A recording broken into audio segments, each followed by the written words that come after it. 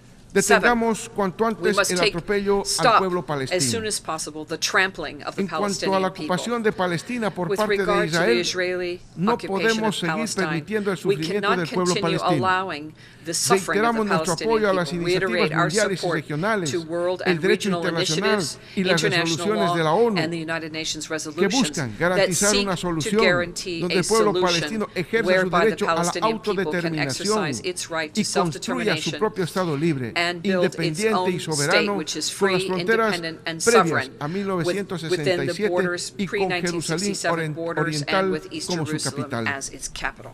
Finalmente, Finally, hermanas y hermanos, Brothers La and crisis sisters, actual the demanda current una crisis organización urgently de Naciones requires Unidas fuerte, a United consecuente Nations con los organization principios that que la stands crearon, strong, that comprometida upholds con the la paz, principles that que created mantenga su it, that is carácter committed to peace, and that intergubernamental, pero maintains sin its subordinación intergovernmental a nature ningún poder without, hegemónico, however, sea económico, subordination to político any o militar. hegemonic power, be it Porque las economic, soluciones a los political, or múltiples desafíos que military. enfrenta la Because the humanidad solutions solo to the serán many realidad challenges con el facing genuino humanity compromiso will only y la become voluntad reality política with sincere de todos los commitment países y de los and the actores, political priorizando el determination of interés all común countries de la and their humanidad, actors, and de los pueblos prioritizing the y de los common sectores interests of más humankind vulnerables and de la especially the humanidad. most vulnerable people Muchas gracias. and sectors of humanity. Thank you.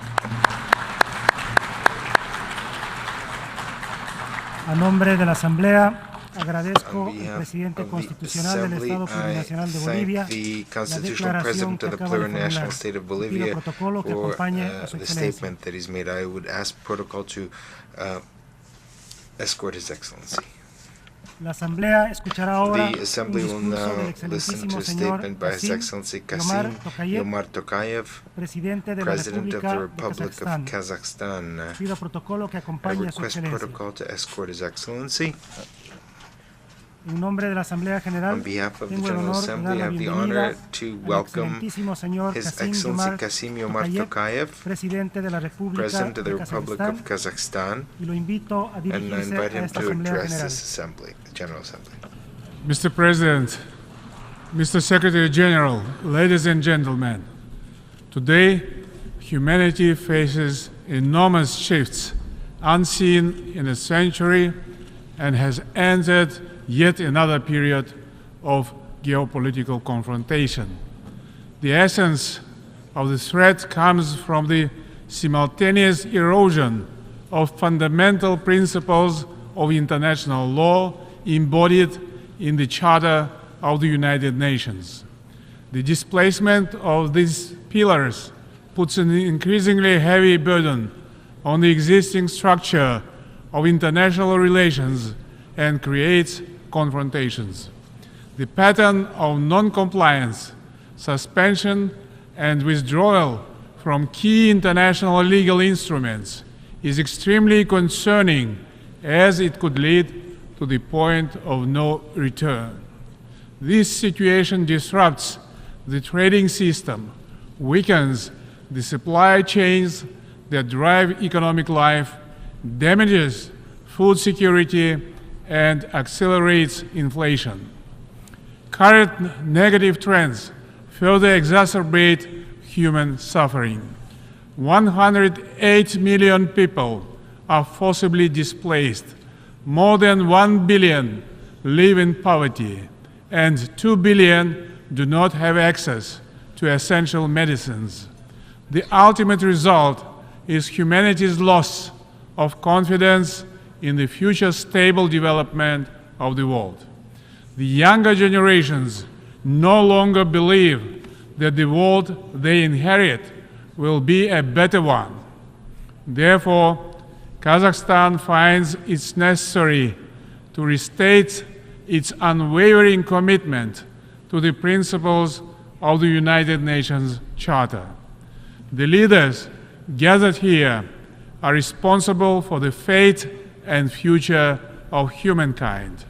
Yet, as we approach the United Nations 80th anniversary, we have come almost full cycle to the organization's point of departure. The resolution of political issues by force, in fact, results only in deadlock. Dialogue is the only way to create a conducive environment that enables agreement on new principles and norms.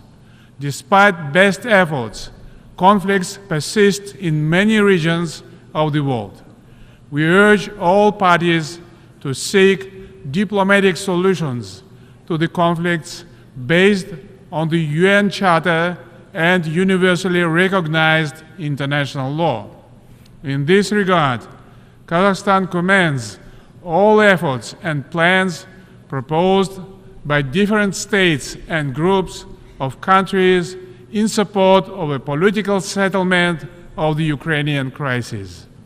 Diplomacy and dialogue should always prevail in seeking the resolution of international disputes. We must therefore together exert the greatest efforts to stabilize the only system of global institutions we have. We will not succeed in tackling these challenges without a comprehensive reform of the Security Council. It's an urgent need of our time that meets the interests of the vast majority of humanity. I am strongly convinced that the voices of middle powers and all developing countries in the Council need to be amplified and clearly heard. Since the Security Council appears unable to move beyond deadlock, it should become more representative so that other countries, including Kazakhstan, can play a greater role in the maintenance of peace and security. In our region, the growing engagement of member states has been a positive force in the transformation of the Conference on Interaction and Confidence-Building Measures in Asia into a full-fledged international organization that can contribute to continental mediation and peacemaking. Similarly, as the current chair of the Shanghai Cooperation Organization, Kazakhstan put forward the initiative of World Unity for a Just Peace and Harmony. This initiative, which we invite you to join, comprises a new security paradigm, a fair economic environment, and a clean planet. Open dialogue between the Global South and the Global North is its central pillar. Of all the challenges we face, perhaps the most destructive is the threat of use of nuclear weapons. 30 years ago, Kazakhstan voluntarily renounced the fourth largest inherited nuclear arsenal. That's why the logic of the nuclear agenda must be reversed.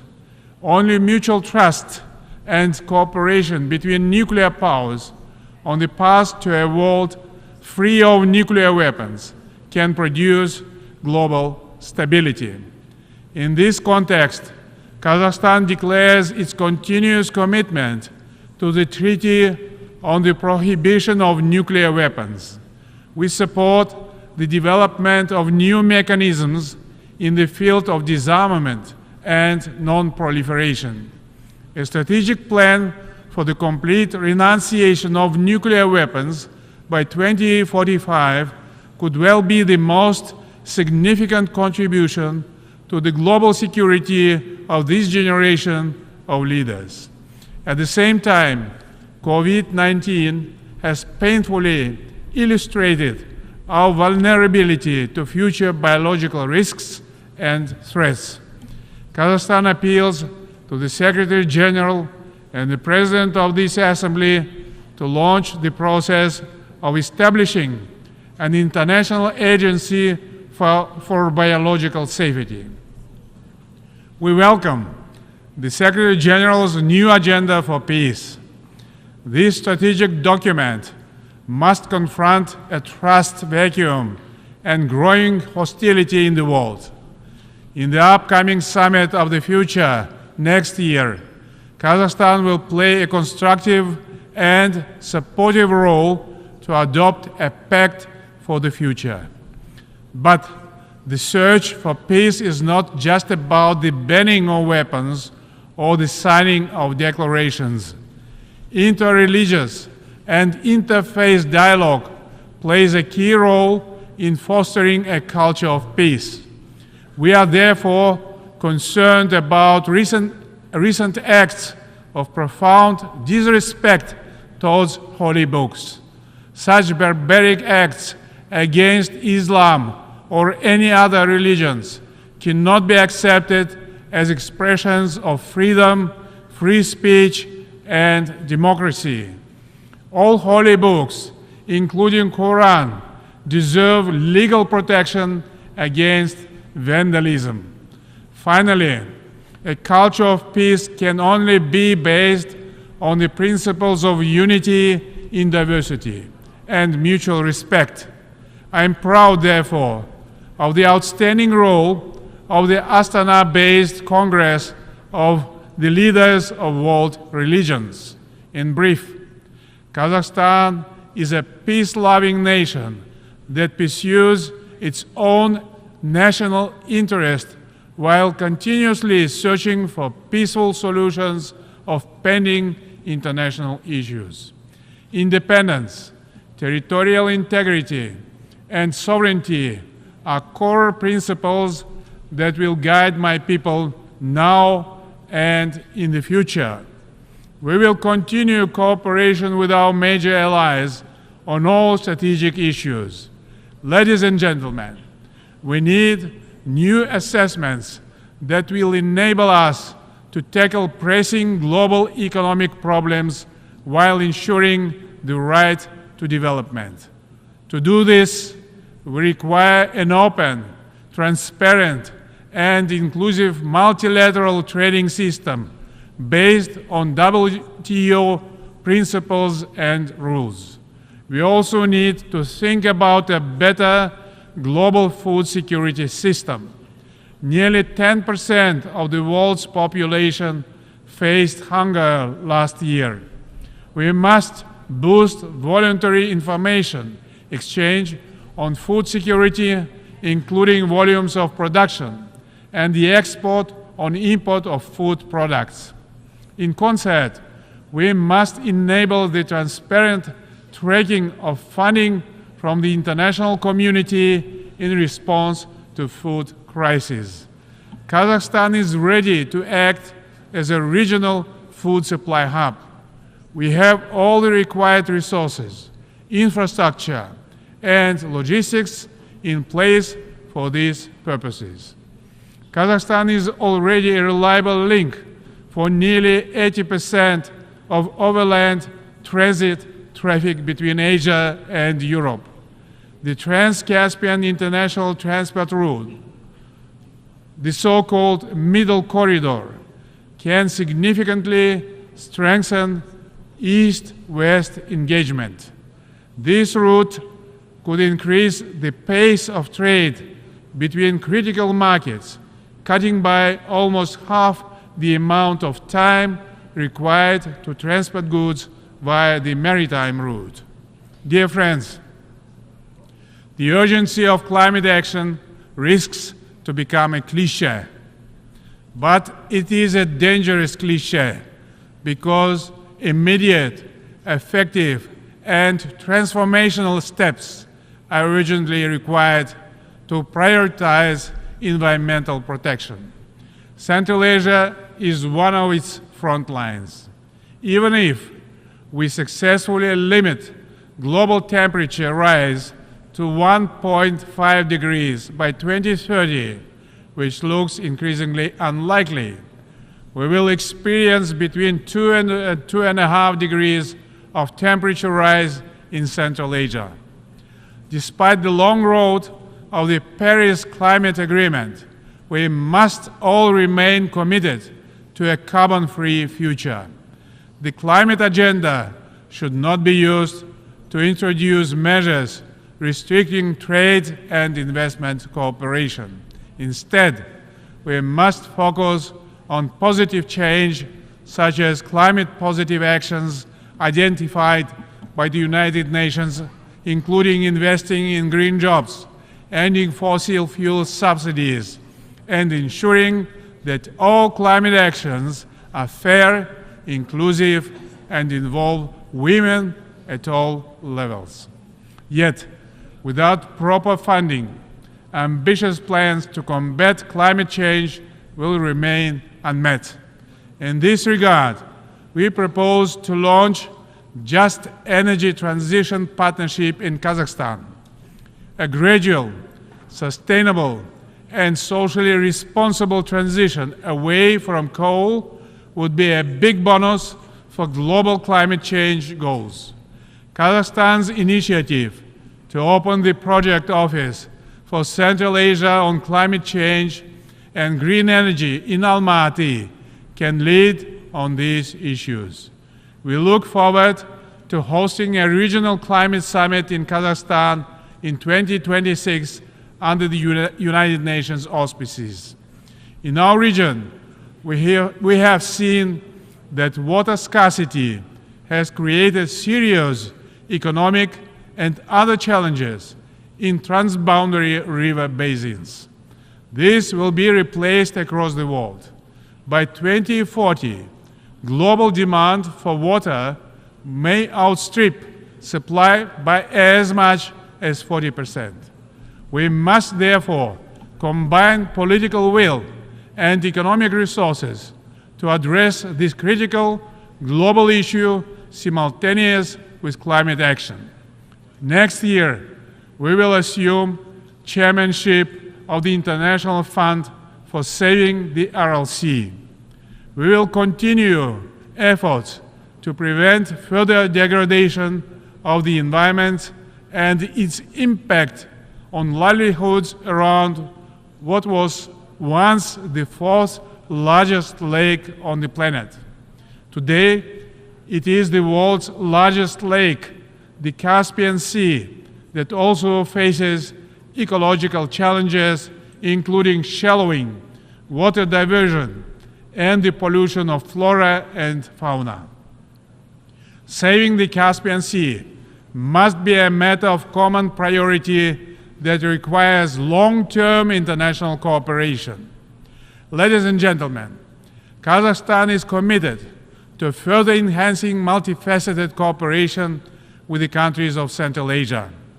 Our region can play a more active role as a cohesive and independent part of the international community while contributing to global development processes. Fortunately, economic activity is growing. Over the last 5 years, intra-regional trade doubled to $10 billion US. Our regional agenda includes Afghanistan, which must become a stable, prosperous state and a reliable trade partner. In this context, it's timely to establish a UN regional center for SDGs for Central Asia and Afghanistan in Almaty. I call on all member states to support our initiative. Excellencies, let me also present a brief update on our domestic reform efforts. This party and government are building a just and fair Kazakhstan. In a very short period of time, we have reformed our institutions, amended our constitution, curtailed the powers of the presidency, reset political and economic systems, and battled corruption. Much was done in only 2 years. The mindset of our people, particularly of the younger generation, has already changed substantially in that time. The presidential mandate has been limited to 1 7-year term. This proposal was supported by the people of Kazakhstan in the public referendum and will remain unchanged in the future. We will firmly adhere to the formula of a strong president, an influential parliament, and an accountable government. These reforms are based on the principles of justice, equality, fairness, and freedom. It is my personal credo that the rule of law must prevail in all circumstances.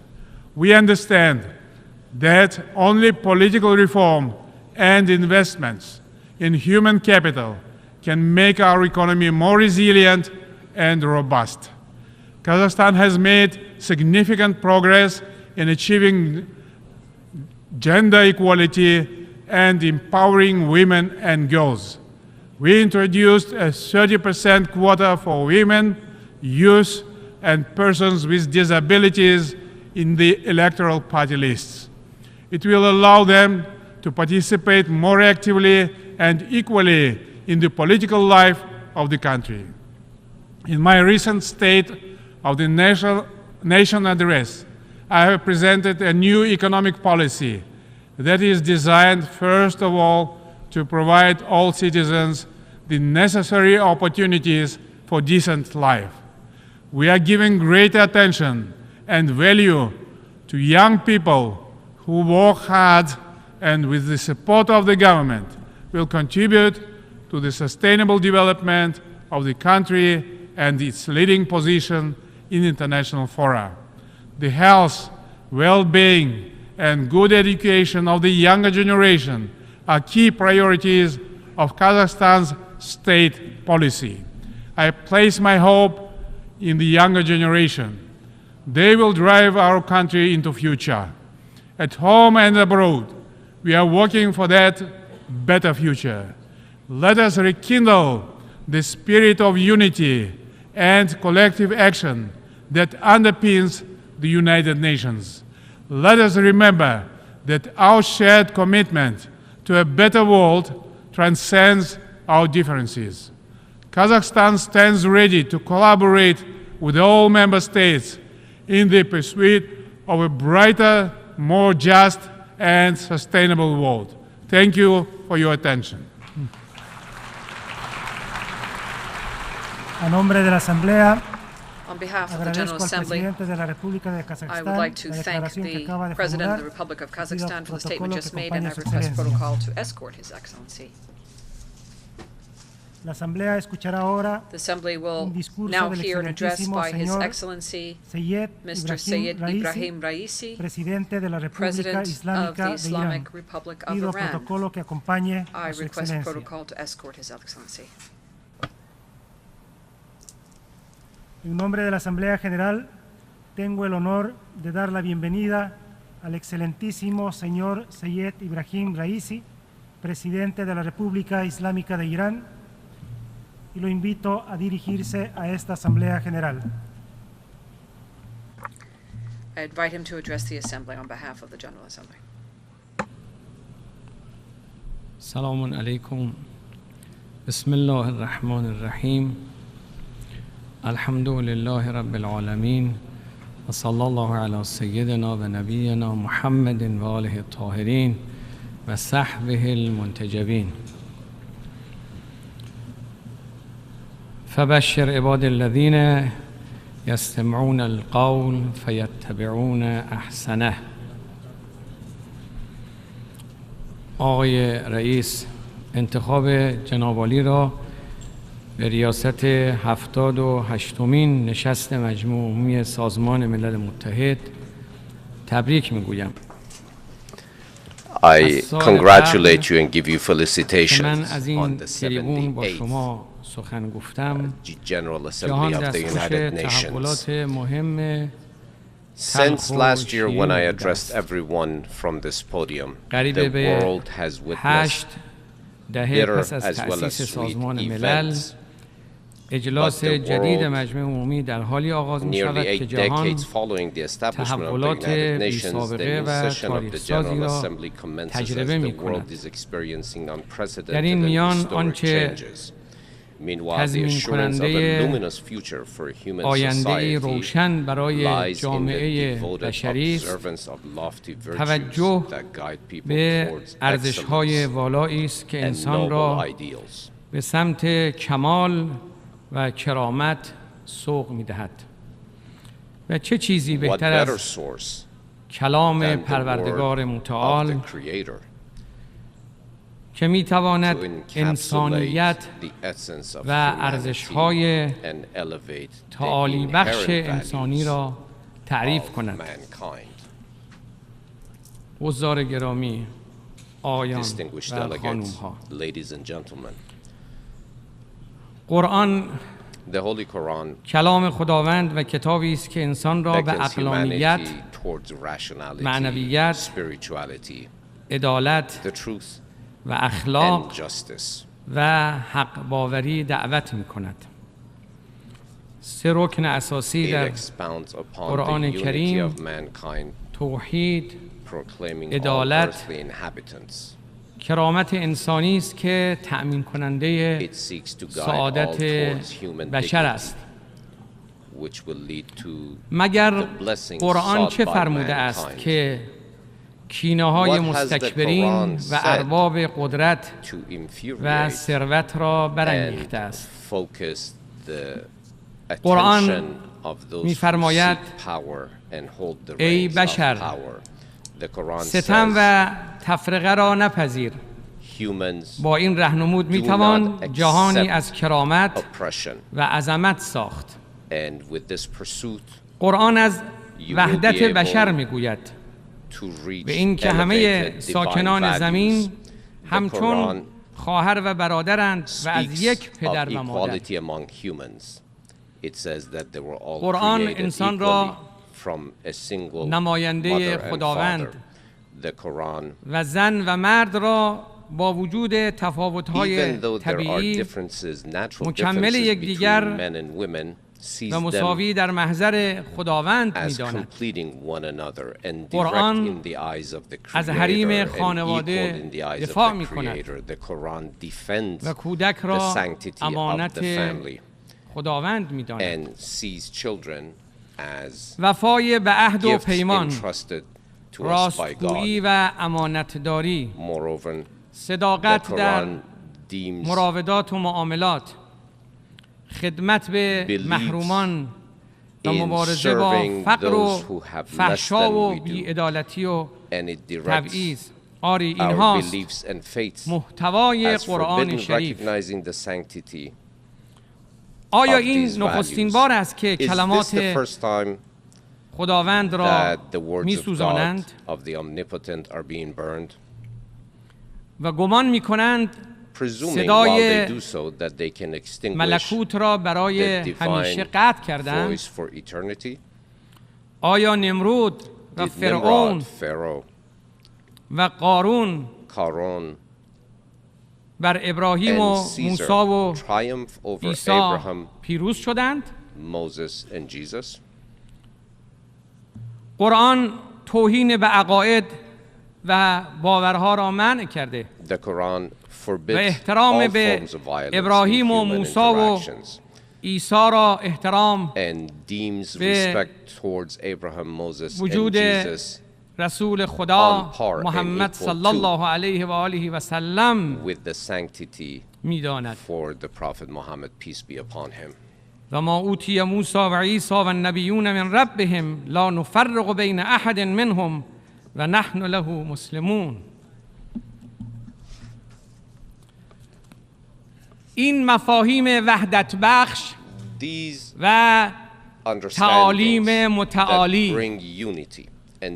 و الهام بخش، انسان ساز، جامعه ساز، تمدن ساز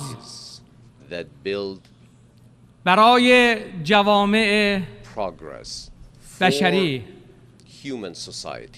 هرگز نمی سوزد، ابدی است. تا زمین زمین است و زمان زمان باقی است. آتش توهین و تحریف حریف حقیقت نخواهد شد.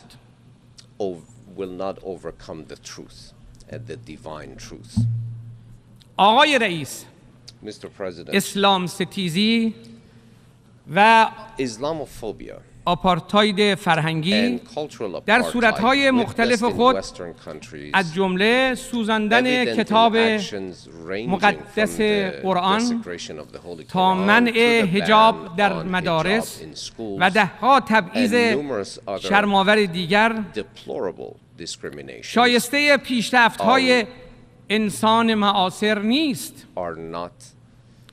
پشت پرده این نفرت پراکنی‌ها طراحی بزرگتری وجود دارد و تقلیل آن به مقوله آزادی بیان گمراه کننده است. به قول یکی از غربی ها، غرب که اینک با بحران هویتی و کارکردی مواجه شده است، جهان را جنگل و خود را باغی زیبا می‌بیند. برخی جریان‌های شوم ولی قدرتمند راه حل را در بحران سازی و دشمن تراشی می‌بینند. این آپارتاید فرهنگی جامعه مسلمانان و به خصوص مهاجران را هدف قرار گرفته است.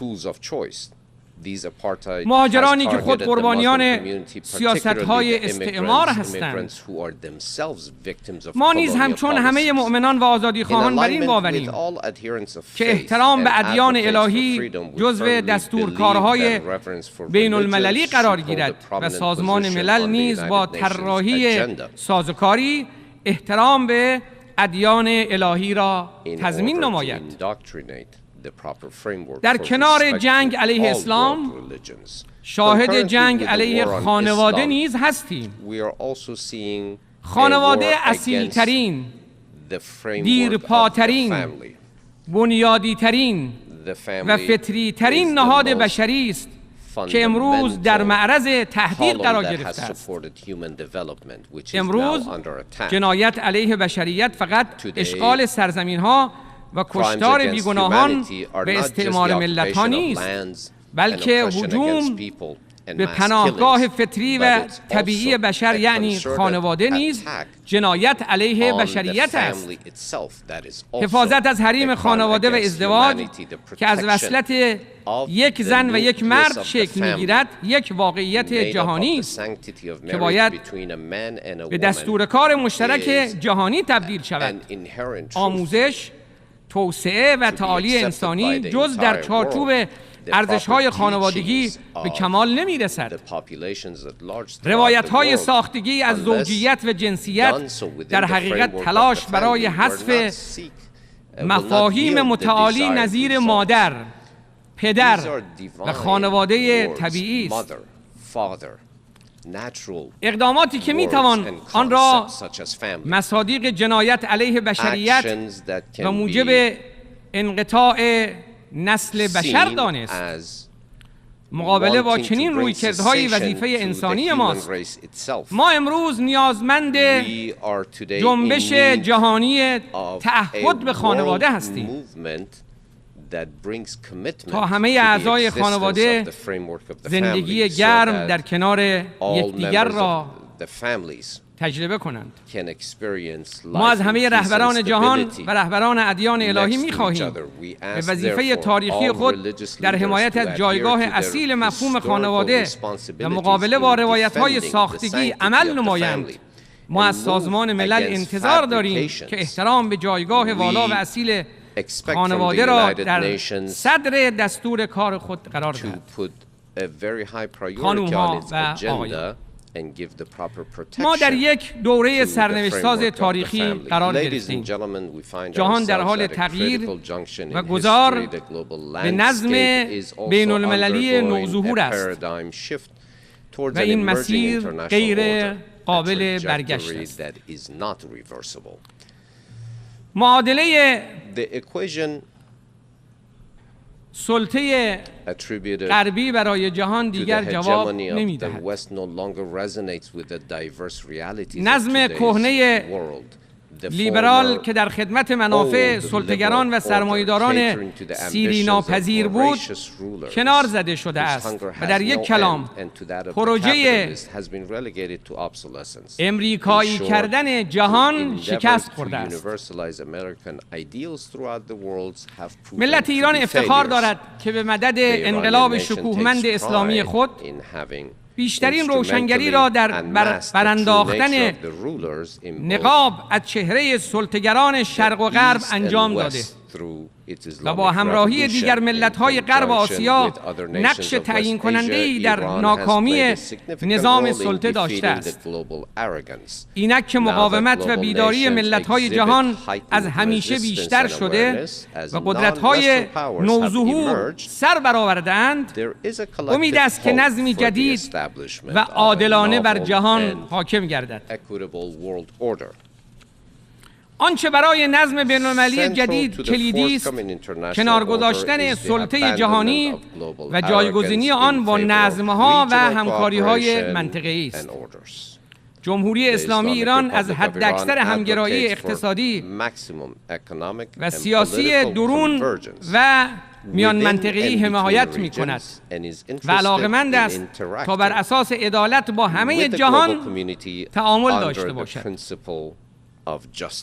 با این حال اینک که کشورهای مستقل جهان در مسیر همکاری و همگرایی بیشتر قدم برمی‌دارند، شاهد تلاش برخی قدرت‌ها برای شعله‌ور کردن آتش درگیری در مناطق مختلف جهان هستیم. آنها با داشتن ذهنیت جنگ سرد به دنبال بلوک‌بندی مجدد جهان هستند. این حرکت ارتجاعی و به ضرر امنیت و رفاه ملت‌هاست. جمهوری اسلامی ایران قاطعانه بر این باور است که نباید اجازه داد شرق و غرب جدیدی شکل بگیرد. ناامن کردن کریدورهای تجاری، تنزل درجه کشورها از متحد به وابسته، ممانعت از رشد اقتصادی کشورهای مستقل و ایجاد جنگ‌های نیابتی در آسیا و اروپا بخشی از همین زنجیره شوم است. طنز ماجرا آن است که این اقدامات را به اسم دفاع از دموکراسی مطرح می‌کنند. اما همه جهان از جمله ملت‌های ما در غرب آسیا معنای واقعی دموکراسی غربی را لمس کردند و می‌دانند که صرفاً اسم رمزی است برای کودتا، اشغالگری، جنگ. تکلیف دنیا با پروژه و مکتب لیبرال دموکراسی مشخص است، چرا که می‌دانند چیزی نیست جز یک دستکش مخملی که زیر آن دستی چدنی قرار دارد. اینک مکتبی که می‌خواست الگوی جهان باشد به درس عبرت تبدیل شده و به پایان راه خود نزدیک شده است. خانم‌ها و آقایان، درست در زمانی که برخی قدرت‌ها جهان را به سوی جنگ‌های بیشتر پیش می‌برند، جمهوری اسلامی ایران سیاست همسایگی و همگرایی را مطرح کرده است. سیاست همسایگی سیاستی خیرخواهانه برای منطقه است و بر این اساس همکاری‌های گسترده اقتصادی و تقویت پیوندهای زیرساختی در صدر دستور کار منطقه‌ای قرار می‌گیرد. جمهوری اسلامی هر دستی را که برای دوستی دراز شود به گرمی می‌فشارد. همسایه مستقل و قدرتمند برای منطقه یک فرصت است. اینک که منطقه ما از 2 دهه تنش و بحران تحمیلی عبور کرده و مقاومت ملت‌های آزاده در ایران و عراق، یمن، لبنان، سوریه، فلسطین، افغانستان به ثمر نشسته است، چشمانداز فراروی منطقه را صرفاً می‌توان با تعمیق اعتماد سیاسی متقابل، همکاری‌های اقتصادی گسترده و امنیت درونزا تضمین کرد. بر این اساس ایران فصل نوینی از روابط سودمند با کشورهای همسایه، همسو و هماندیش را رقم زده است. با عضویت در سازوکارهای منطقه‌ای و بین‌المللی ظرفیت‌های خود را برای شکل‌دهی به نظمی عادلانه به اشتراک گذاشته است و با اولویت دادن به تکمیل راهگذرهای تجاری از جمله راهگذر شمال جنوب که پیوند دهنده جهان شمال با جهان جنوب است، منافع پایدار اقتصادی را برای همه ملت‌های منطقه تضمین می‌کند. همچنین جمهوری اسلامی ایران آمادگی دارد به منظور کاهش و مدیریت آثار مخرب تغییر اقلیم، ظرفیت‌های بی‌نظیر طبیعی و فنی خود را در حوزه تولید و انتقال انرژی‌های پاک با دیگر کشورها به اشتراک بگذارد. در سطح امنیتی، سیاست همسایگی به دنبال تضمین امنیت پایدار از طریق همکاری‌های درون منطقه‌ای و ممانعت از مداخله خارجی است. از قفقاز تا خلیج فارس هر گونه حضور بیگانه نه تنها بخشی از راه حل نیست، بلکه خود مشکل است. از قفقاز تا خلیج فارس هر گونه حضور بیگانه نه تنها بخشی از راه حل نیست، بلکه خود مشکل است. ما امنیت همسایگان را امنیت خود و هر گونه ناامنی برای آنها را ناامنی برای خود می‌دانیم. ما با جدیت و حسن نیت ابتکاراتی را در منطقه رقم زدیم.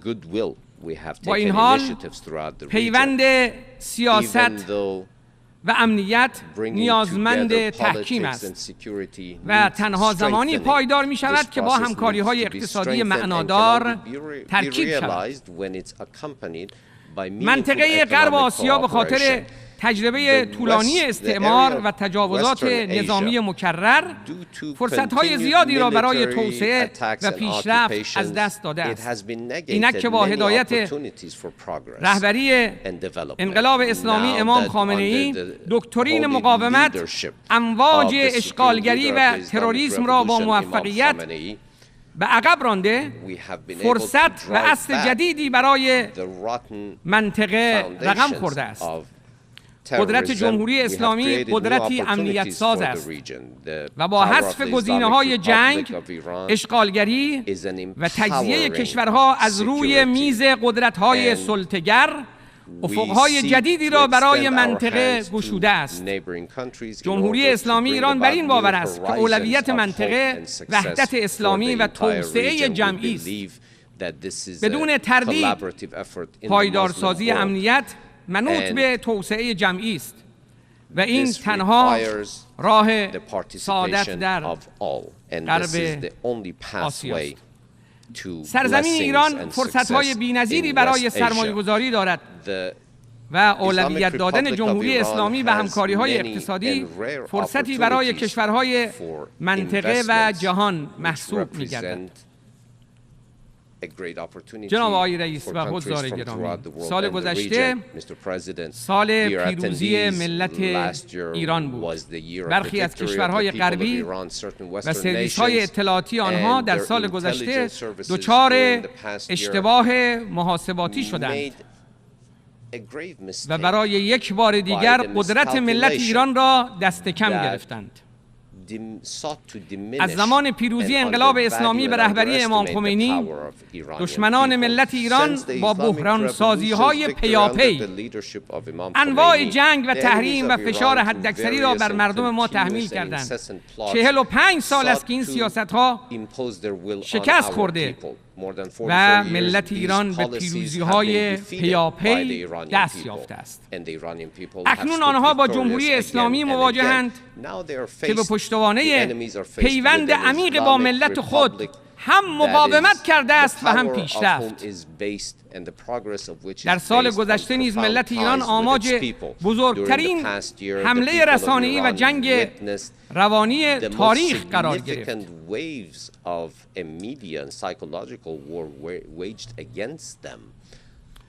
آیا آمریکا که خود بزرگترین زندان مادران در جهان را دارد میتواند صادقانه نگران حقوق زنان باشد؟ در این مدت تصویری که از ایران به جهان مخابره شد محصول سرکوب اطلاعات معتبر و اشاعه اطلاعات نامعتبر بود. با وجود تولید و انتشار ده‌ها هزار خبر و گزارش دروغ درباره ایران، واقعیت‌های مهمی از ایران در سراسر جهان سانسور شد. آیا شما تاکنون چیزی درباره بمباران شیمیایی مردم ایران شنیده اید؟ آن سلاح‌های شیمیایی را برخی از اروپایی‌ها به صدام داده بودند. آیا تصویر مصدومان شیمیایی را که هنوز زنده‌اند ولی حدود 35 سال است که در بیمارستان بستری هستند و درد می‌کشند دیده اید؟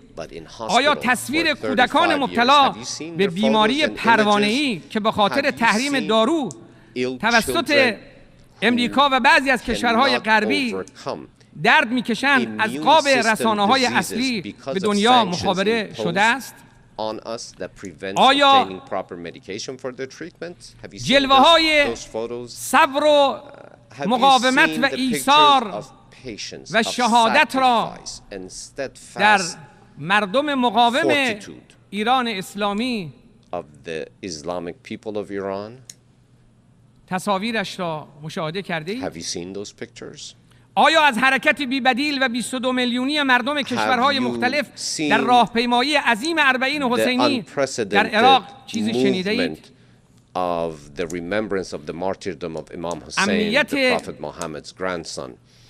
22 million strong marching towards his burial site for the anniversary of his martyrdom. مدیون مجاهدت‌های سردار رشید اسلام حاج قاسم سلیمانی است. Are owed to the sacrifices و اگر رشادت حاج قاسم سلیمانی شهید بزرگوار ما نبود، قهرمان مبارزه با تروریسم، the hero of anti-terrorism activities. خیلی از مناطق در آتش داعش می‌سوخت. Countries in the region would have burned to the ground in the fires set by ISIS. از این رشادت‌ها و شهامت‌ها و ایستادگی‌ها در مقابل تروریسم شما در رسانه‌ها و هالیوود تصاویر را مشاهده کردید؟ تشییع جنازه 25 میلیونی فرمانده مبارزه با تروریسم سردار شهید حاج قاسم سلیمانی سانسور شد. اندوه و خشم و حس انتقام 85 میلیونی ملت ایران و امت اسلامی سانسور شد. ترور شهید حاج قاسم سلیمانی جایزه به داعش بود که به گفته مقامات سابق امریکا ساخته دست خودشان بود. گفتند داعش را ما ساختیم. به همین خاطر به جای آنکه از آن فرمانده شجاع و دلاور تقدیر شود، او ترور می شود.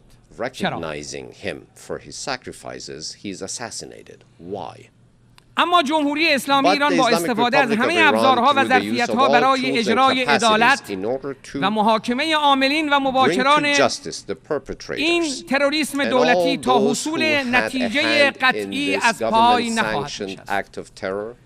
خون مظلوم پایمال نخواهد شد و دامان ظالم گرفتار خواهد شد. رؤسای محترم،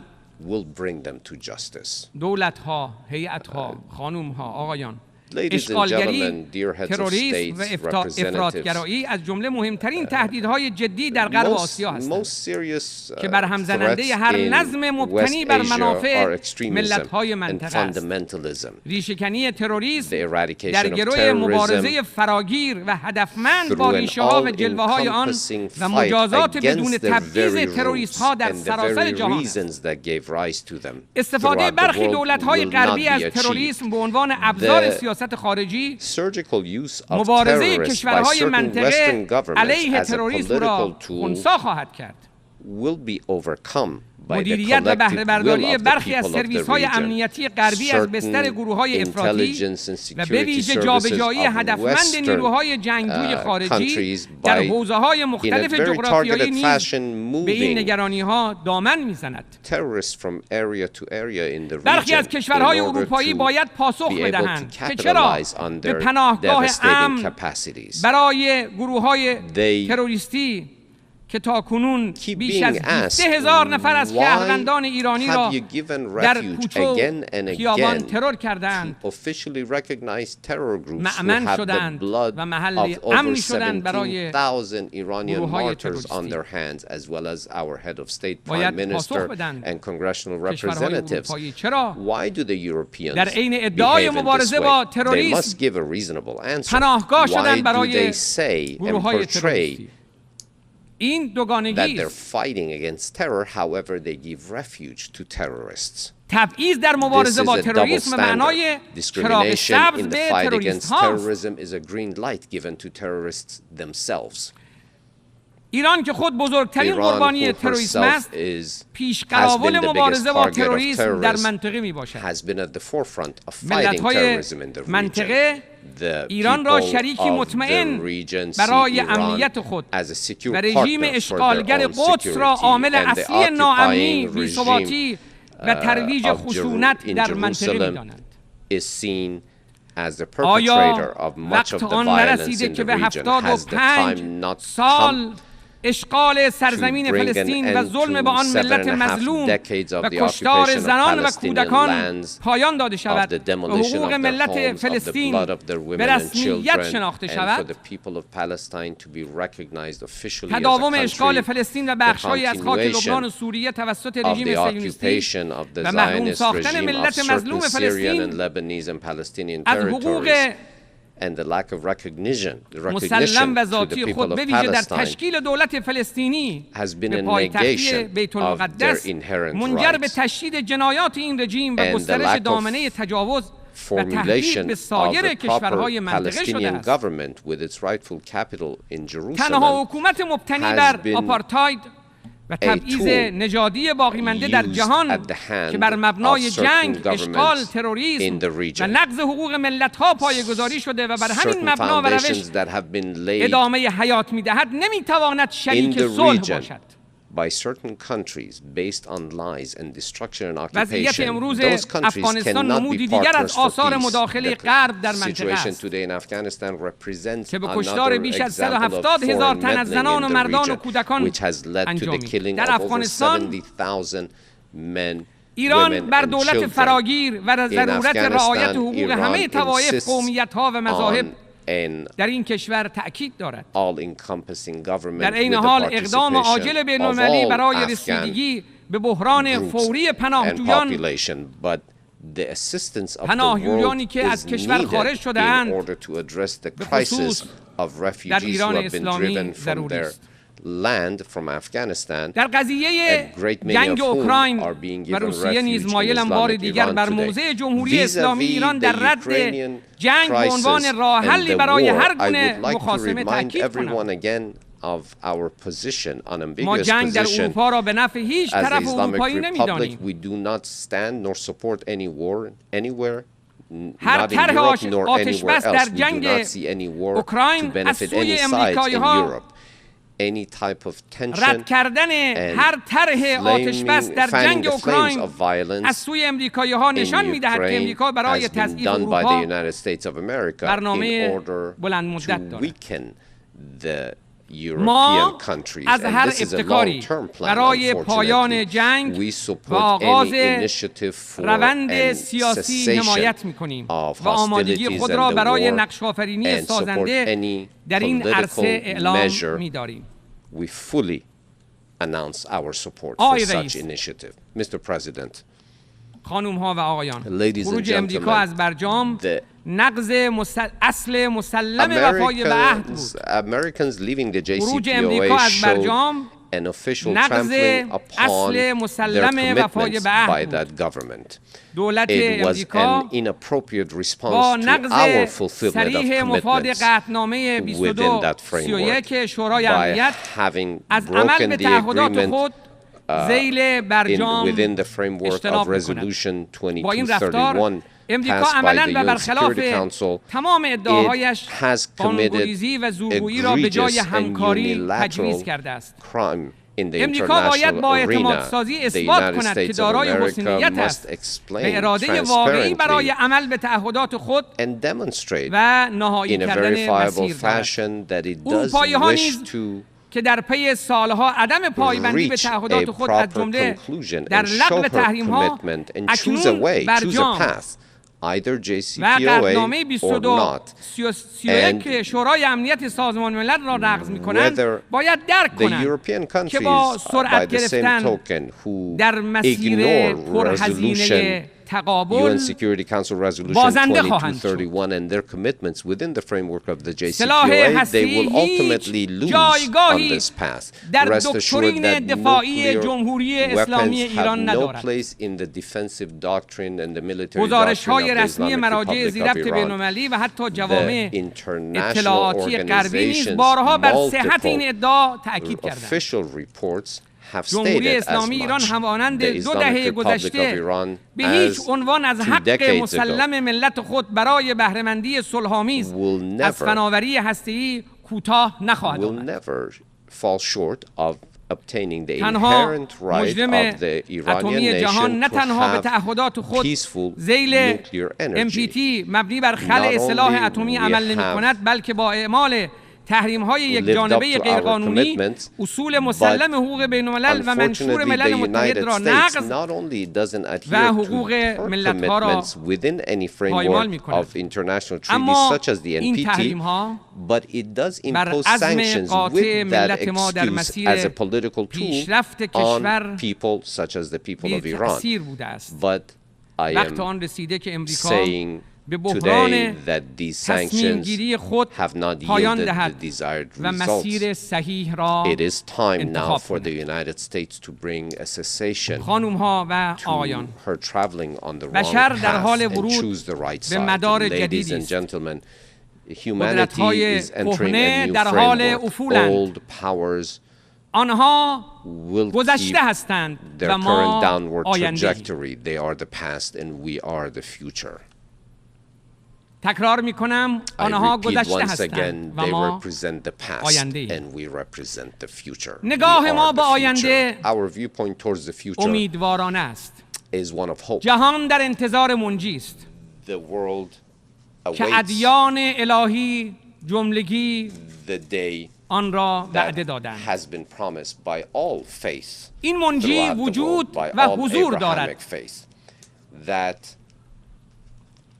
مؤمنانه باور داریم که بر مبنای مشیت و اراده الهی، همانطور که پیغمبران الهی وعده دادند، عدالت جهانی خواهد شد و حکومت بندگان صالح پروردگار در سراسر زمین حکم فرما و بشریت با رشد آگاهی و نابودی جهل رستگار می شود. جهان در انتظار روزی است که هرمان به فرجام رسد. از توجه شما سپاسگزارم. از هیئت رئیسه محترم تشکر می کنم و السلام علیکم و رحمت الله و برکاته.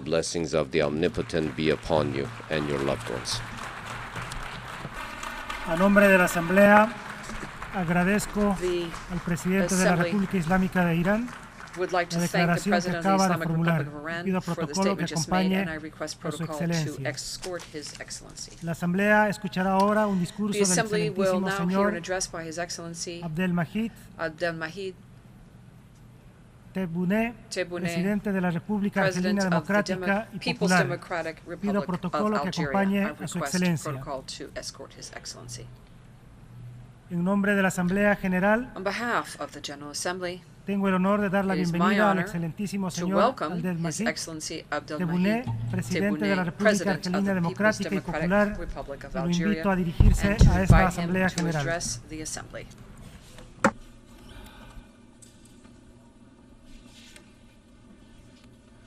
بسم الله الرحمن الرحيم.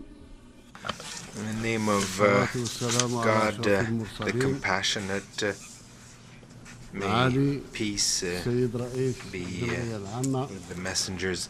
Your Excellency, President of the General Assembly, Excellency, Secretary General of the United Nations, Your Highnesses, Your Excellencies, ladies and gentlemen, يسعدني أن أتوجه بالتحية والتقدير لأصحاب الفخامة والجلالة والسمو قادة الدول ورؤساء الوفود المشاركين في الدورة الثامنة والسبعين للجمعية العامة للأمم المتحدة. كما يسعدني أن أتوجه بأصدق عبارات التهاني إلى السيد دينيس فرانسيس على توليه رئاسة الدورة، متمنيا له النجاح والتوفيق في مهامه السامية، معربا كذلك عن تقديري لجهود السيد كسبا كروسي رئيس الدولة السابق كما أسدي خالص الشكر وبالغ التقدير لمعالي الأمين العام للأمم المتحدة السيد أنطونيو غوتيريش، مجددا دعم الجزائر لجهوده الحثيثة والجديرة بالثناء لتعزيز دور منظمتنا والنهوض بها بما يستجيب لتطلعات الشعوب. سيد الرئيس، إن في هذه القاعة التي تسع العالم بإسره وبتنوعه واختلافه نطمح إلى أن تترسخ في قناعتنا جميعا بأن الحوار والنقاش بيننا مطلب ملح ناضلت من أجله شعوبنا من أجل عالم التعايش والتعاون والتضامن والمساواة بين الأمم. ومن هنا ناضلت بلادي منذ حوالي 50 سنة خلت، ومن هذا المنبر بالذات عن مكامن الخلل في النظام الدولي الحالي، ودعت إلى نظام دولي جديد تكون فيه المساواة بين الدول التي تأسست من أجلها منظمة الأمم المتحدة. سيد الرئيس، بلغت النزاعات والأزمات في العالم مستوى غير مسبوق، شردت الملايين من الأشخاص، وحولت العلاقات الدولية من علاقات تعاون وتوافق إلى مواجهة وصدمات، وضعت الهيئات والمؤسسات الدولية على المحك في وقت يشهد فيه العالم حالة طوارئ ضاغطة مناخية وغيرها. وأمام هذه الصراعات الجيوسياسية والأزمات المتعددة، ضعف مجلس الأمن في السنوات الأخيرة في دوره المحوري الذي قامت عليه الأمم المتحدة، والذي لخص الميثاق الأمم المتحدة أهم مقاصده في تحميله مسؤولية حفظ السلم والأمن الدوليين، لا سيما من خلال منع اللجوء إلى القوة وإزالة الأسباب التي تهدد السلم، بالإضافة إلى التسوية السلمية للنزاعات.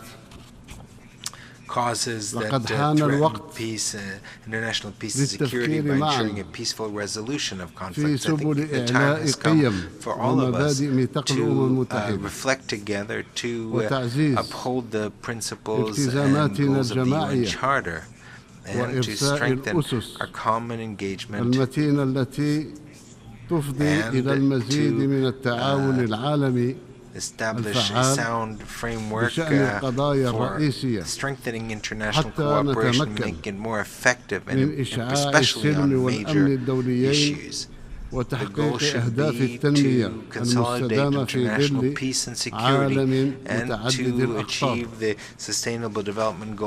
ومن هذا المنظور فإن الجزائر التي تتأهب لتبوء مقعدها غير الدائم بمجلس الأمن تعي ثقة المسؤولية الملقاة على عاتقها بالنظر للتحديات الجمة التي تواجهها المجموعة الدولية. واغتنم هذه السانحة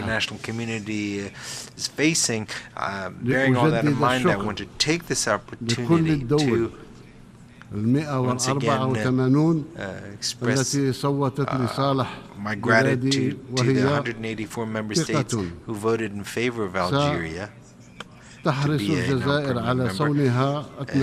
This is an expression of trust that Algeria will seek to justify and uphold throughout its term in the Security Council. We are ready to strengthen cooperation with all member states on the Security Council and the UN as a whole. We also are ready to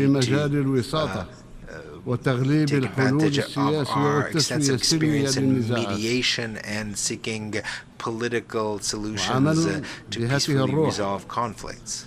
Very much in this spirit, my country will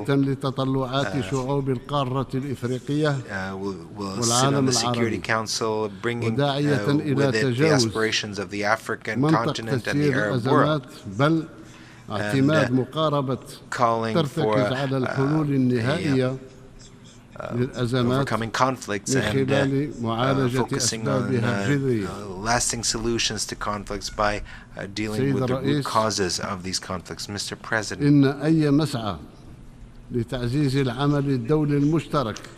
any effort to strengthen joint international action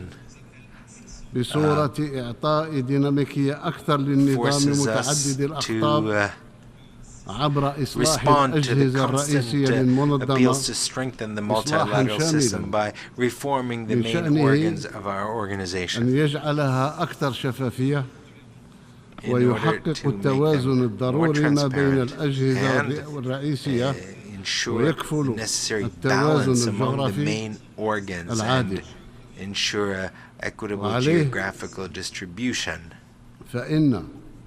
تنشيط الدور المركزي للجمعية العامة للأمم المتحدة باعتباره الجهاز الوحيد المعبر بصدق عن تنوع مكونات المجموعة الدولية هو عامل جوهري في تعزيز المساواة بين الدول وتكريس أسس الديمقراطية الحقة كما أن الدفع بعجلة المفاوضات الدولية الحكومية بشأن إصلاح مجلس الأمن وفق منهج متكامل وشامل ينبغي أن يكون أولوية للمجموعة الدولية بغية التواصل إلى توافق حول إصلاح حقيقي أكثر تمثيل وشفافية وهو ما يدعو هنا إلى التأكيد على التزام الجزائر بالموقف الإفريقي الموحد بما يضع حدا للإجحاف التاريخي في حق القارة الإفريقية. سيد الرئيس إن الجزائر التي تعي جدا ثمن انتزاع الحرية لن تتخلى عن مساندة القضايا العادلة ودعم الشعوب المضطهدة التي تكافح من أجل التحرر ومن هذا منطلق سعت على الدوام إلى دعم القضية الفلسطينية لتمكين الشعب الفلسطيني الشقيق من حقوقه غير القابلة للتصرف في إقامة دولته المستقلة على حدود 4 من جوان 67 وعاصمتها القدس الشريف طبقا لقرارات الشرعية الدولية وكتعبير عن موقفها ودعمها للقضية الفلسطينية العادلة. بادرت بلادي نهاية السنة الماضية بإشراف شخصي بعقد مؤتمر للم الشمل من أجل توحيد الفصائل الفلسطينية تكلل باعتماد إعلان factions at a summit which was crowned with the adoption of the Algiers Declaration. In this context, مجددا عن تمسكنا بمبادرة السلام العربية our attachment to the Arab Initiative peace initiative as a framework for resolving the Palestinian issue and putting an end to the occupation, which is the main cause of instability in the Middle East region. I want to appeal to the conscience of the international community to assume its moral and historical responsibility and allow the Palestinian people to regain their rights and decide on their future. Furthermore, I would like to take this opportunity to call on the International Court of Justice to follow up on the request formulated by the UN General Assembly on the 30th of December of 2022 by giving an advisory opinion regarding the Israeli practices that affect human rights on occupied Palestinian territories, including East Jerusalem. We aspire to towards a victory and to honor the combat of the Palestinian people who have suffered so much and who have sacrificed so much living under occupation. And from this tribune, I also call on the Security Council to adopt a resolution pursuant to which it would guarantee the two-state solution, which enjoys a consensus from the international community, and by virtue of which it would be possible to put an end to the unilateral practices of the occupying authority, starting with the activity of settlement building on occupied Palestinian territory. تجديد المطالبة بعقد جمعية عامة استثنائية لمنح دولة فلسطين العضوية الكاملة فيها. مع تجديد المطالبة بعقد جمعية عامة استثنائية لمنح دولة فلسطين العضوية الكاملة في الجمعية العامة للأمم المتحدة. إننا نعتز بنجاح منظمتنا في إنهاء الاستعمار في العديد من المناطق والأقاليم. ونتطلع إلى الوصول إلى تصفية نهائية لظاهرة الاستعمار مع آخر مستعمرة إفريقية، حيث لا زال الشعب بأكمله في الصحراء الغربية محروما من حقه الأساسي في تقرير المصير عبر استفتاء حر ونزيه يتوافق مع خطة التسوية الأممية الإفريقية التي اعتمدها مجلس الأمن سنة 1991 ووافق عليها الطرفان، والتي تظل تنتظر التطبيق. وفي ظل هذا الواقع وأمام المحاولات الهادفة إلى خلق شرعية من لا شرعية تقع على الأمم المتحدة مسؤولية صون مصداقية قراراتها مع واجب الإدراك الجماعي بأن دعم التنفيذ الكامل لقراراتها وحفظ لهيبة هذه المنظمة. وفي هذا الإطار أجدد دعمنا لجهود الأمين العام لمنظمة الأمم المتحدة السيد أنطونيو غوتيريش ومبعوثه الشخصي في مساعي إعادة بحث مسار المفاوضات المباشرة من أجل تنظيم استفتاء يسمح بتقرير مصير الشعب الصحراوي طبقا لقرارات مجلس الأمن. self-determination according to Security Council resolutions. Mr. President, إن بلادي وهي تتابع باهتمام بالغ الاضطرابات المقلقة في بعض الدول الشقيقة والصديقة تواصل بذل قصارى جهدها للعمل على إيجاد حلول سلمية وجمع الفرقاء من أجل تقريب المواقف and to bring points of view and positions فيما closer together. يتعلق بالوضع في ليبيا الشقيقة Turning now أؤكد to the هنا situation دعمنا in Libya, لجهود الأمم المتحدة brother nation.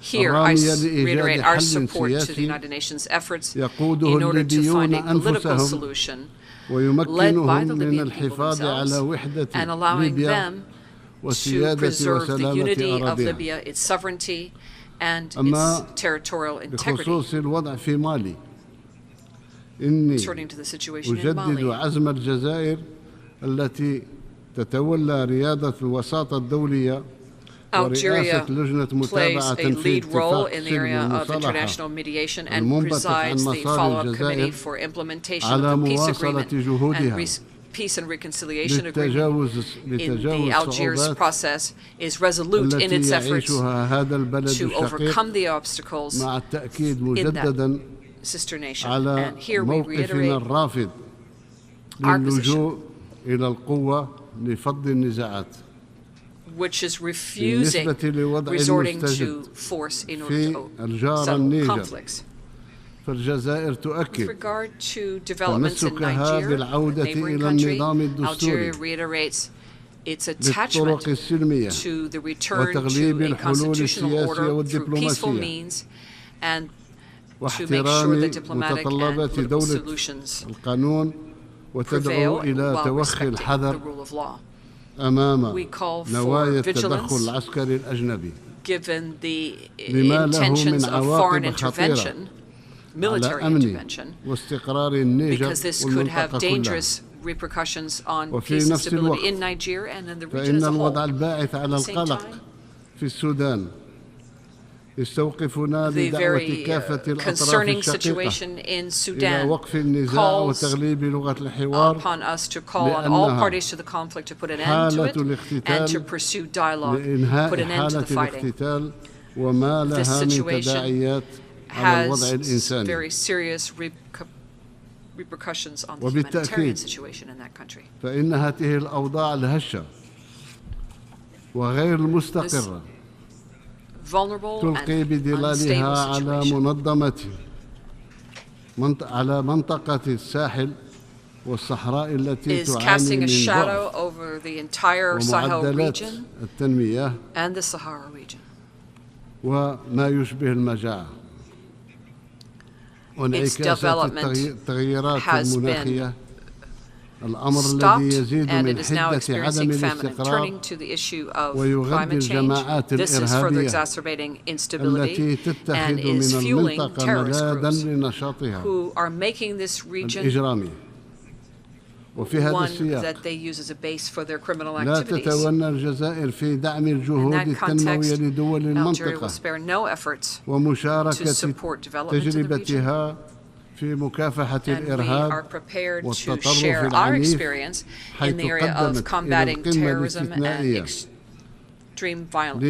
الاستثنائية للاتحاد الإفريقي المنعقد في مالابو يوم 28 ماي 2022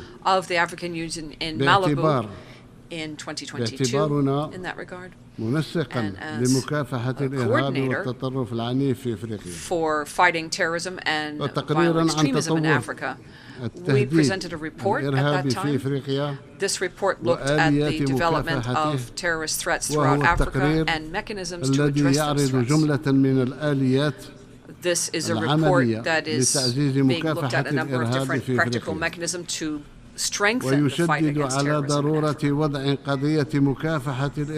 It also underscores the importance of putting the fight against terrorism as a priority. ولأن إسهامات الجزائر في جهود الوساطة الدولية لا تنحصر في نطاقها الجغرافي انخرطت بلادي بصدق في جهود مجموعة الاتصال العربية التي تهدف إلى المساهمة في بعث مفاوضات مباشرة بين روسيا وأوكرانيا.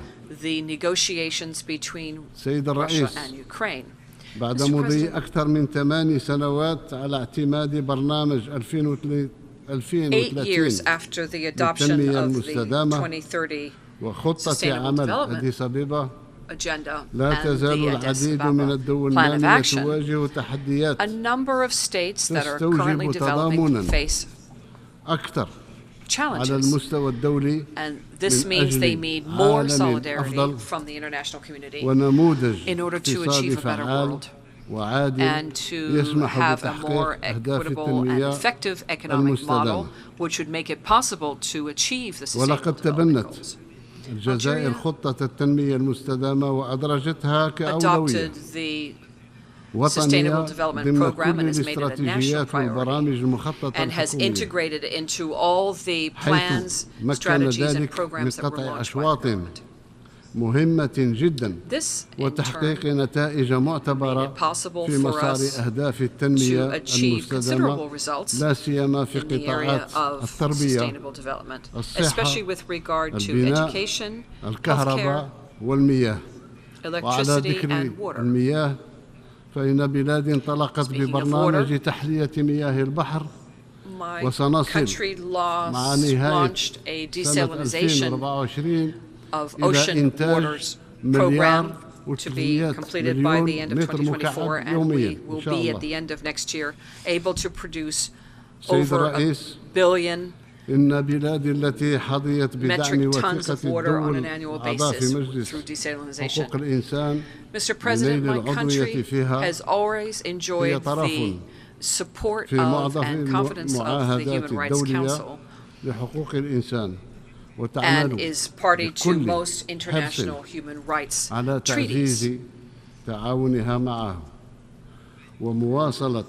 We ensure that our cooperation with the Council, the Human Rights Council, and that we work with all of the human rights treaty bodies created in virtue of various human rights treaties, and with regard to the Universal Periodic Review. And to that end, in November of 2022, my country presented its 4th national report in the context of the UPR.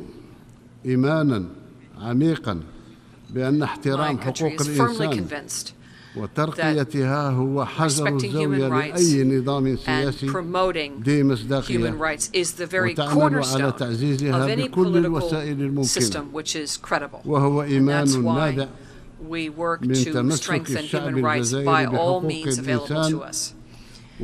And this conviction is due to the Algerian people's attachment to human rights. And my country's constitution was amended in 2020 based on our convictions and the belief in the importance of strengthening fundamental freedoms and human rights.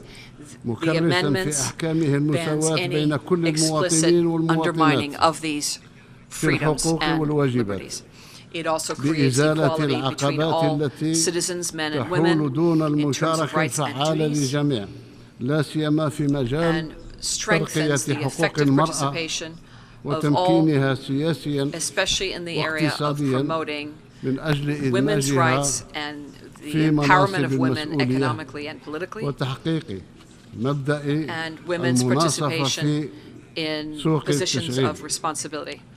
We are also seeking to guarantee a principle of equality in the labor market and to strengthen the role played by women in the area of peace and security, and strengthening the status of women in all areas of life, be it at the national, continental, or international levels.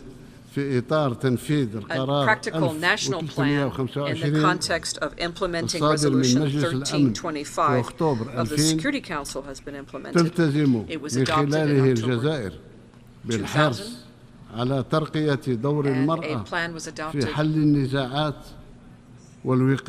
order to strengthen the role of women in prevention of and resolution of conflicts, in keeping with the principles of our foreign policy. Algeria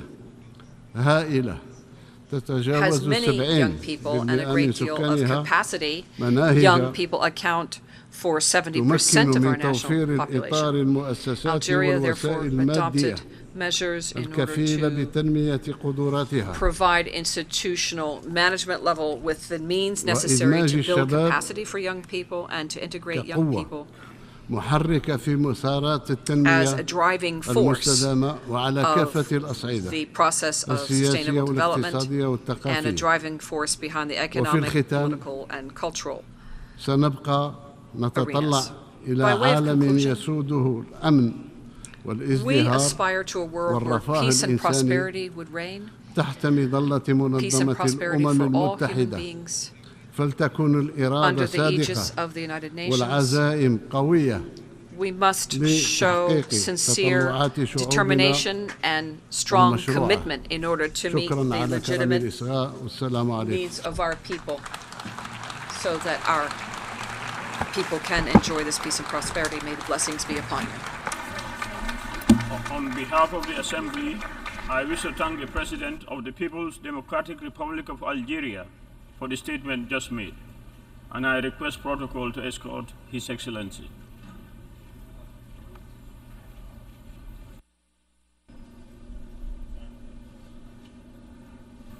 The Assembly will hear an address by His Excellency Alberto Fernandez, President of the Argentine Republic. I request protocol to escort His Excellency. On behalf of the General Assembly, I have the honor to welcome His Excellency Alberto Fernandez, President of the Argentine Republic, and to invite him to address the Assembly.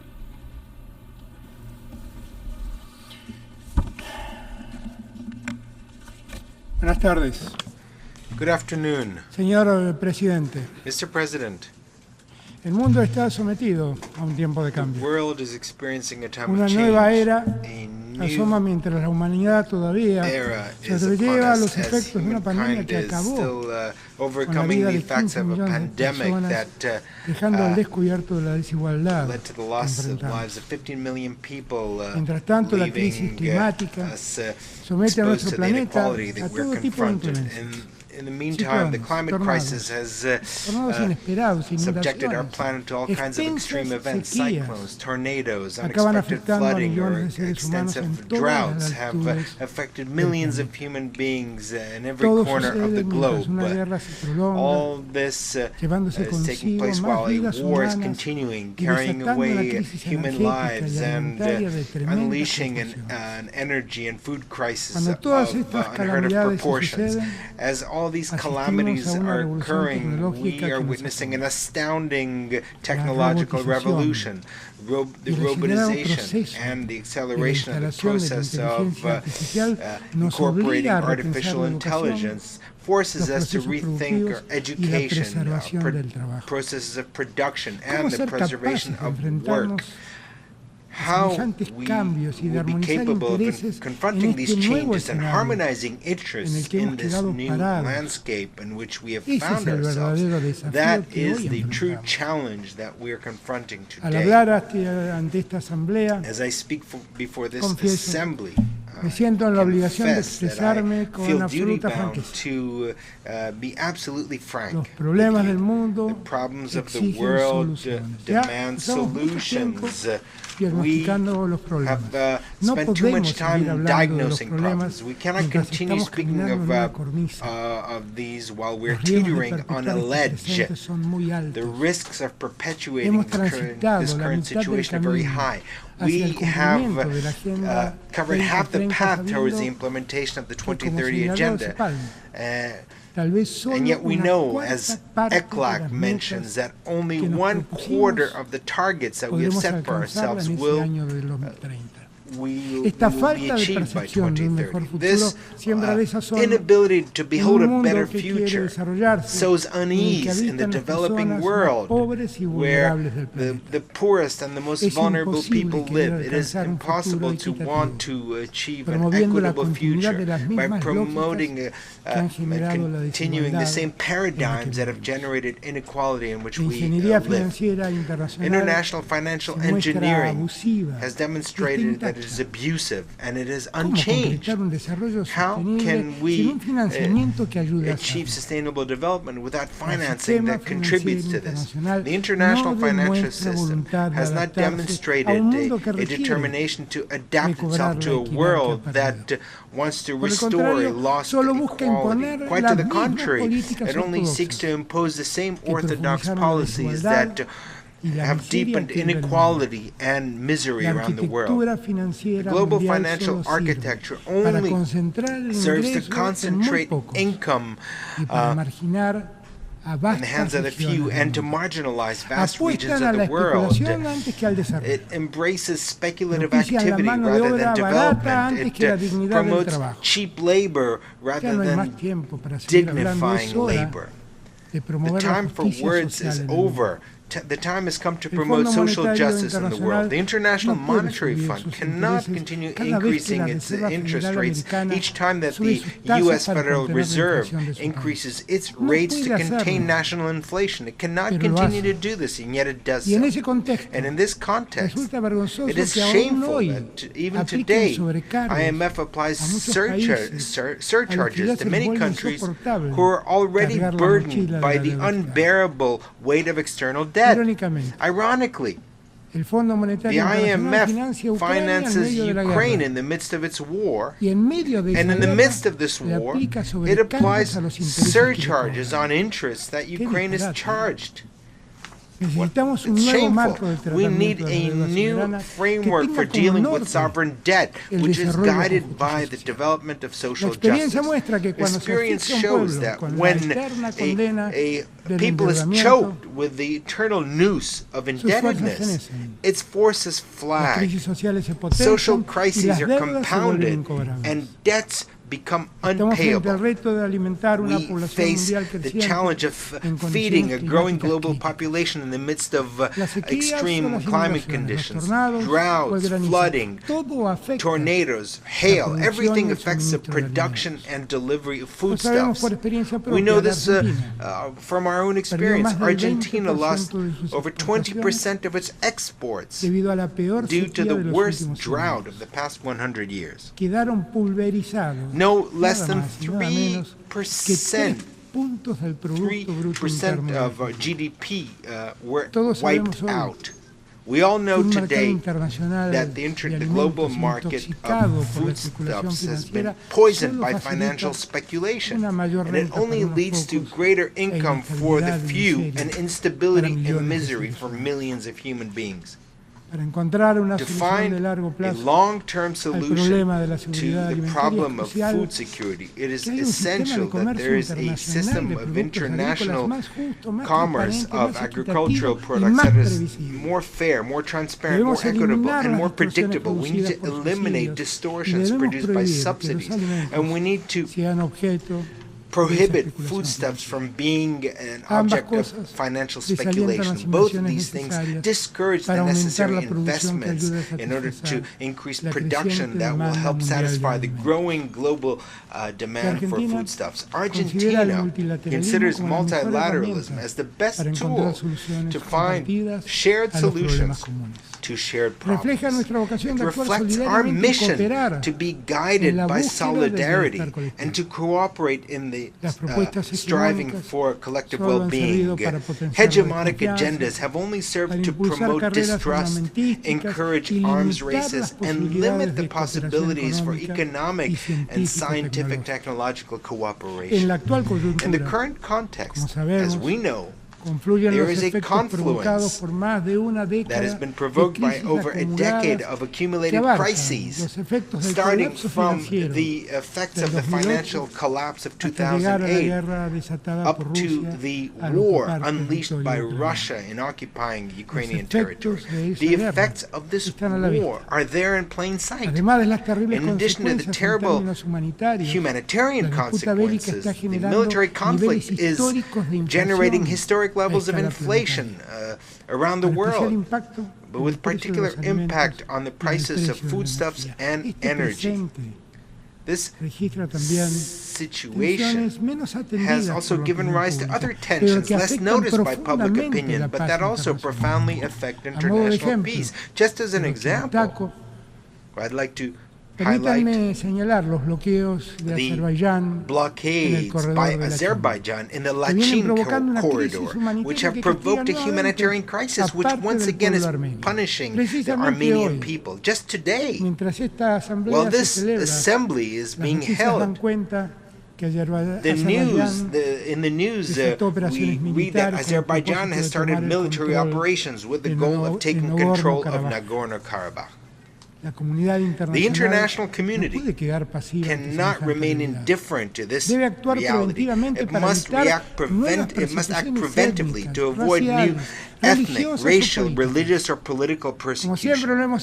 As we've always done, we will continue demanding of the parties to conflicts that they show the wisdom and convene peace negotiations and demand multilateral organizations to regain the strength that they seem to have lost, the strength to uphold international rules. The countries of the Global South, we have historically shared our visions about the international system and on the responsibility incumbent on multilateral organizations in the area of development, peace, global security, cooperation, and decolonization. I represent a country that this year will celebrate our 40th anniversary of restoration of democracy, a country that learned from its historic past that it will never again accept violations of human rights, and a country that has promoted as a policy of state the right to memory, to truth, and to justice. We are proud of these 4 decades of uninterrupted democracy, during which the promotion and protection of human rights have been a fundamental path of the road that we have traveled. Today, UNESCO declared a World Heritage Site, the Museum of Remembrance, ESMA, which was a clandestine center of detention, torture, and extermination, in which the dictatorship perpetrated its worst atrocities. By actively preserving memory that the deniers want to conceal, we will make sure that this pain will never again be repeated. In the face of these crimes against humanity, our solution is not revenge but justice. And precisely because we know the horror represented by the disappearance of 30,000 human beings, we have taken this opportunity to reiterate our appeal to adhere to the International Convention for the Protection of Persons Against Forced Disappearance. We need more states to be committed to this, so that this crime is completely eradicated. The challenge that we have before us is to consolidate and move forward our efforts on the rights agenda, which means achieving democracies with greater equality among them and equality among its citizens. Human rights admit no kind of regression. If there's regression, those who gain are the advocates of authoritarianism and those who promote a hate discourse. Democracies lose legitimacy, and the crisis of representation that is generated winds up undermining the institutions of the rule of law. Preserving the rule of law is a shared conviction on our continent. This is why we're particularly concerned about what is taking place in Guatemala. The international community must activate the relevant mechanisms that ensure respect for the popular verdict. The climate crisis is a reality that has modified temperatures and atmospheric phenomena around the world, imposing restrictions and obstacles to development. It is therefore essential to resolve problems without delay by implementing an architecture of environmental financing, multilateral one that is just, transparent, equitable, and based on the principle of shared but differentiated responsibilities. Argentina reaffirms its commitment to gender equality and diversity as an essential condition for growth and sustainable development at the national and international level with a human rights approach. We have developed normative frameworks and public policies to promote the equality for all women and to promote diversity. Currently, our country is implementing a national plan of equality within diversity. As part of this integrationist mission embodied in Mercosur and UNASUR, in these 4 years, we have sought to return to the path of integration with Latin America and Caribbean and strengthen our dialogue with our partners through political coordination based on solidarity and cooperation. As once was the case with the construction of the European Union, the various institutions of integration in Latin America and Caribbean represent a heritage that the region has shared with the humankind in search of peace, cooperation, and justice. Our region currently faces a historical opportunity. We have the energy resources and food resources that the world demands. Our development depends on having the capability of taking advantage of these resources. It's important for us to work together in order to carry out infrastructure projects that allow our region's industry to compete. Argentina, Mr. President, condemns terrorism in all its forms and manifestations. These actions constitute a threat to peace and international security and to human dignity. Terrorism must be combated in the framework of the rule of law and within the full respect of international law. Argentina has ratified this commitment with the Inter-American Convention Against Terrorism and has ratified most of the international instruments in the area of terrorism, seeking to implement all the measures contained there as the most effective way to put an end to this threat. For our part, we will continue combating impunity, investigating attacks committed against us, as in 1992 against the Israeli embassy in Buenos Aires, and in 1994 the seat of Amia Jewish Cultural Center, which took the lives of 107 persons and left hundreds wounded. We want the perpetrators of these horrific attacks to be identified, judged, and convicted. Once again, we urge the Islamic Republic of Iran to cooperate with the Argentinian judicial authorities to make progress in the investigation of the attack against Amia. We also urge the international community, all of it, to support us in our fight by not welcoming or protecting any of those involved, even when they enjoy diplomatic immunity. We must remind everyone that these individuals are subject to international arrest warrants and Interpol red notices. Argentina is firmly opposed, Mr. President, to the use of unilateral coercive measures and the adoption of discriminatory commercial practices. The continuation of the blockade against Cuba is unacceptable. Year after year, this General Assembly has demanded by an overwhelming majority the need to put an end to this blockade. Also, we would once again request that Cuba be taken off the list of countries that supposedly sponsor international terrorism. By the same token, the sanctions imposed by the United States against Venezuela must cease immediately. Their continuation has only worsened the living conditions for the inhabitants of Venezuela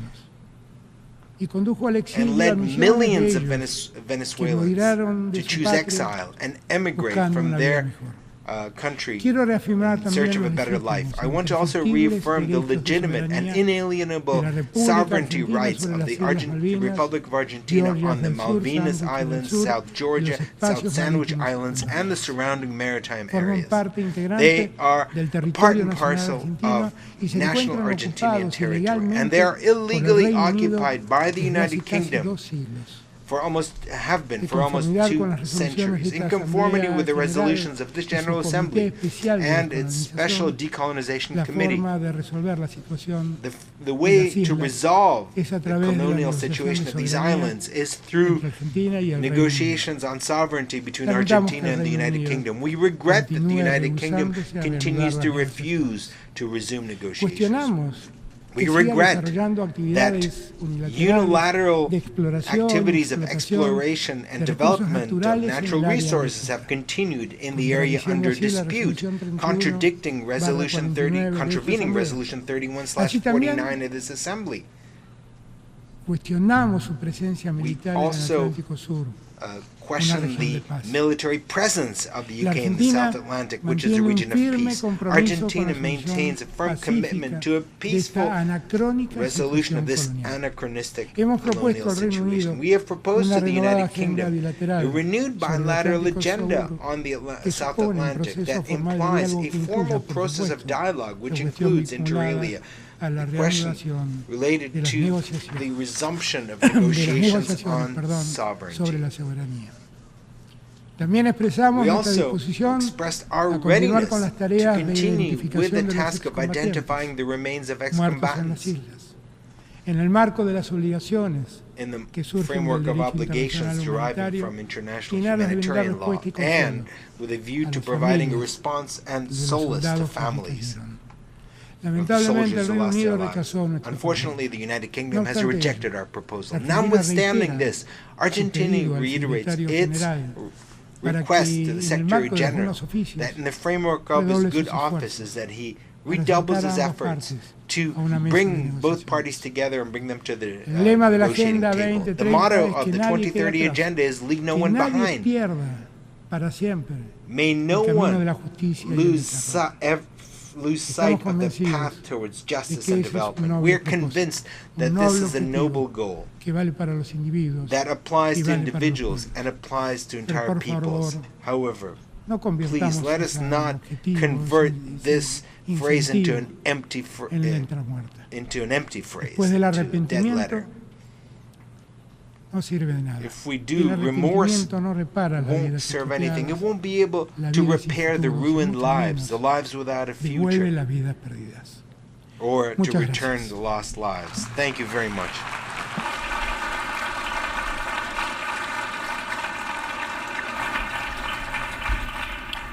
On behalf of the Assembly, I wish to thank the President of the Argentine Republic for the statement just made, and I request protocol to escort His Excellency.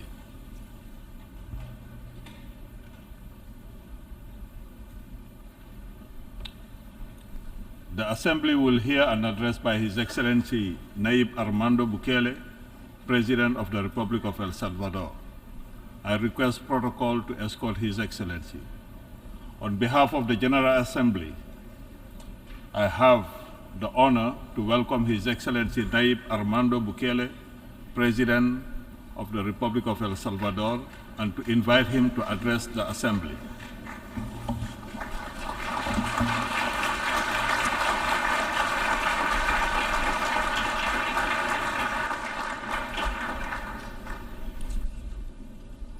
Excelentísimo señor Presidente de la Asamblea General. Your Excellency, President of the General Assembly. Excelentísimo Jefes de Estado y de Gobierno. Heads of State and Government. Mi esposa Gabriela y mi hija Laila. My wife, Gabriela, my daughter, Laila. Honorables miembros de las diferentes delegaciones que nos Distinguished members acompañan. of the different delegations here with us today. Amigos que nos ven a través de las diferentes plataformas. Friends watching us on the different Señoras platforms. y señores. Ladies and gentlemen. Desde la primera vez que vine a esta asamblea, les he recordado la necesidad que tenemos de renovarnos y de reinventarnos. Y no me refiero solo a este organismo o a esta asamblea general, sino a todos los países, sobre todo a los que tienen circunstancias similares a las nuestras. Tampoco lo he dicho solo por decirlo, sino porque lo creo. Y porque en mi país, El Salvador, eso estamos haciendo. El Salvador, al igual que muchos países en vías de desarrollo, siempre ha soñado con ser grande. Para algunos países, ese sueño en algún momento se dio posible. Pero para otros como el nuestro, eso siempre fue algo impensable. No creíamos que fuera posible, ni siquiera acercarnos a él. Incluso, creo que ninguna persona que esté escuchando este discurso pensó que alguna vez podía pronunciar o escuchar el nombre de El Salvador como referente mundial de algo positivo. Pero a pesar de todos los obstáculos,